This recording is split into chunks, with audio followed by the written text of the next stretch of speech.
Ay guys, wag niyo muna ililipat. May sasabihin lang ako, okay? Di muna ako magbibideo kasi sila cellphone ko. Sa ano lang, sa pag nagawa na cellphone ko, bibideo ulit ako. Guys, antayin nyo lang ha. Sino talaga cellphone ko, B? Kikita nyo ba ako?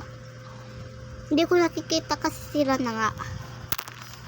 Sana guys, gusto ko ng ng kahit yung subscribers. Gusto ko yun guys, please. Maawa naman kayo, sira na ang cellphone ko please. Pag hindi na maglabo yung camera ko, pag hindi na lumabo, siguro tuloy-tuloy ko lang yung pag-vlog ko para 10,000 subscribers. Ayun lang yung